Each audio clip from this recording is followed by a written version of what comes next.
The city of Worcester presents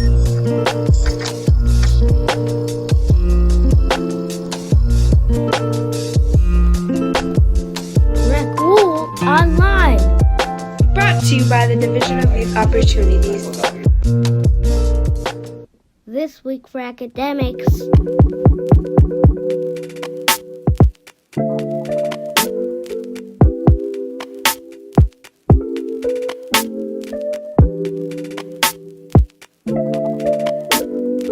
Hello students, we are back at it again with another episode of Rec Woo Online. My name is Denzel, and this week I will be focusing on sustainable entrepreneurships and what they consist of. But before we get into the lesson, we are going to do a mental health check-in activity today called Roses and Thorns. For those who don't know, your rose is something that's positive that happened for you recently, and your thorn is something that was more of a challenge or something that didn't go well for you recently. So for example, my rose for this week is being able to connect with friends during this difficult time, and my thorn for this week is not being able to see them in real life due to the social distancing. So take a couple seconds and consider what your roses and thorns were for the week.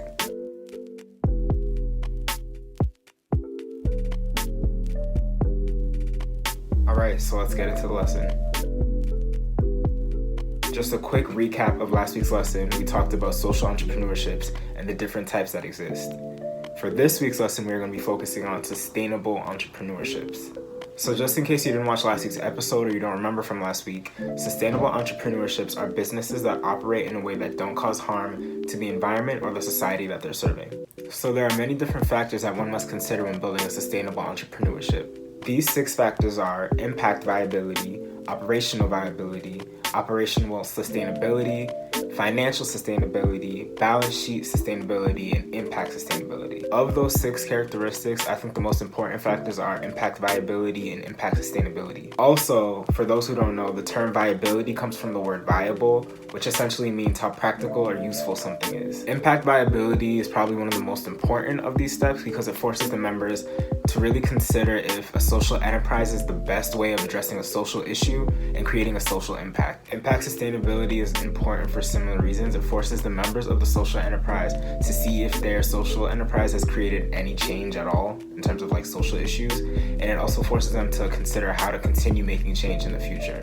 These 2 concepts are present when looking at different sustainable social entrepreneurships around the world.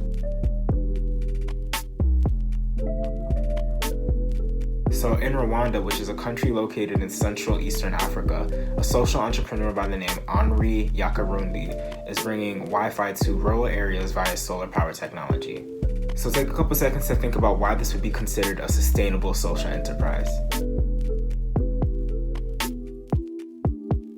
So my explanation as to why this would be considered a sustainable social enterprise is that it's addressing the social issue of there being a lack of Wi-Fi and internet access in the rural areas of Rwanda, while also providing that Wi-Fi by a sustainable means, which is the solar power technology.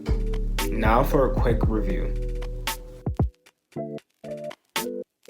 So remember, there are many things that a sustainable social entrepreneur considers when building sustainable entrepreneurship. But of those, I think the most important are impact viability and impact sustainability.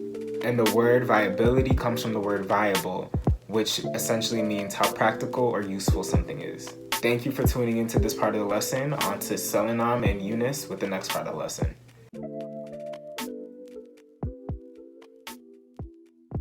Hello all, this is Yunus. I'm going to talk about another successful social entrepreneur. Does anyone recognize this guy? This is Mikowski. He founded Tom's Shoes. Does anyone know about him or is familiar with the logo? Does his name ring the bell?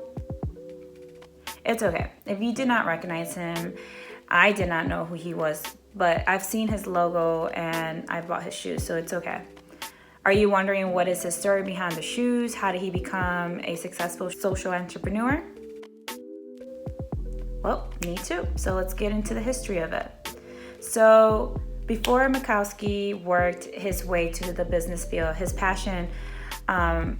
had a passion for tennis and focused on it until he got injured and could no longer play. So as soon as his tennis career ended, he then began a dry cleaning service called Easy Laundry on his campus, which later then expanded across the other universities. So he was a student while he was managing his own business. So he started quite young, which is pretty cool, and which also means that you can start your own business as a student too, with support and guidance of your mentors, teacher, parents, depending who's in your social group. Anyway, so he graduated from college with a major in philosophy and business, giving himself the opportunity to think worldly and not just businessy. So he also valued humanity. So in his business, he wanted to make sure that he was doing a service for the people and not just for the money. So right upon graduation, he moved to Nashville and founded another company called Mikowski Media, which he supported country artists by promoting their music on outdoor billboards. Then Blake Mikowski was very involved in the business industry. So I would definitely check him out. I know you all are wondering, okay, how did Toms become Toms? Well, before he came up with his Toms business, he traveled to Argentina in 2006 just for vacation. And during his journey there, he came across an American woman who was part of a volunteer organization that provided shoes for the need. So inspired by that work, instead of him vacationing, he decided to travel with them to one village to another and give shoes to families living in poverty, those who cannot afford to even buy one pair of shoes. So then after his trip, he came back to the United States and he was motivated to begin his own for-profit company called Shoes for a Better Tomorrow. So before Toms became the name now, like Toms, it was called Shoes for a Better Tomorrow. His business mission was to donate shoes to every shoes that was sold. So every time a consumer bought a pair of shoes, then that consumer helped one child get a shoe somewhere around the world. As people started to see the cause and understand like what the value of the shoes that they were buying, where their money was going, like being invested in, the company started to become more known. And by 2013, he was able to give over 10 million shoes to people in need around the world. That's amazing. So then his business still stands today. Look up Toms stores in your area. Maybe you can even take part of the cost by buying a pair for you or for other people, so that someone else around the world can continue getting that shoes that they cannot afford. So yeah, that's his story behind Tom. All right, just learning about his journey, do you feel inspired or motivated to begin yours? Do you want to be a social entrepreneur? Think about it. If you want to learn more, you can maybe check out his book one day called Start Something That Matters, that he wrote in 2011. He discussed like in depth of how he became a social entrepreneur. So he goes more deeper than what I gave you on his story and talks about what it takes to invest in communities, whether it's locally or internationally. I just want you to all to remember that you can be the change maker of this world, and it's possible to invest in one cause at a time.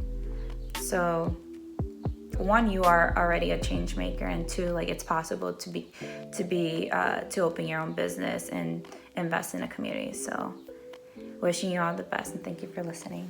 Hi guys, it's Selena again. So after Yunus spoke about Blake Mikowski, I think it's definitely inspired me to want to be a social entrepreneur myself. And so many people are doing so many cool things to help the society. So today we're going to continue our lesson on social entrepreneurship, as you guys already know. So we're going to be talking about the famous social entrepreneur Muhammad Yunus. So Muhammad Yunus is a banker, a developer, and the founder of the concept of microcredit, who was born in Chittagong, Bangladesh. So microcredit is the lending of small loans to poor people that want to be entrepreneurs but can't qualify for traditional bank loans. So Muhammad Yunus was an economics professor from Chittagong University, where he became interested in fighting poverty during a famine in his country, Bangladesh, which is a third world country. So Yunus discovered that very small loans can make a huge difference in a person's ability to survive. So his first loan consisted of only $27 from his own pocket, which he lent to a woman in a nearby village so they could make their bamboo furniture. So these women sold these items back to money lenders to repay the loans that they took to buy the bamboo. However, the women still barely made enough profit to support themselves and their families. And also, traditional banks were not interested in giving them tiny loans to poor people who were considered poor repayment risks. Very unfortunate, right? So in 1976, Muhammad Yunus founded the Grameen Bank to make loans to the poor in Bangladesh, his country. So since then, the Grameen Bank has given more than $3 billion in loans to more than 2 million borrowers. As the Grameen Bank has grown, it's also developed other systems of credit that help serve the poor, especially to women. So the reason why most of the Grameen Bank loans have gone to women is because women suffer more from poverty and are more likely than men to devote their earnings to serve the needs of the whole family. And in addition to microcredit, the Grameen Bank also offers housing loans and other banking services such as savings. So now that you know a little bit about Muhammad Yunus, you guys are gonna play the role of bankers and just tell me what you think you would do in this scenario. So remember, anyone can become a social entrepreneur, including you guys. So have you guys heard about Robert Ney and Michaela Ulmer? So 14-year-old Robert Ney created a new mobile game called Bubble Ball, which took the Apple Store app by storm.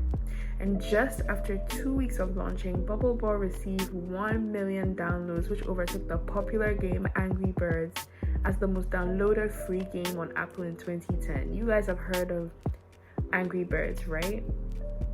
So he had no business or coding experience, but learned what he needed to know to build the Bubble Ball game all in a public library.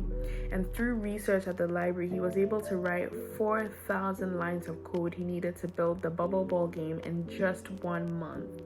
So also, Michaela Ulmer, she founded Bee Sweet Lemonade.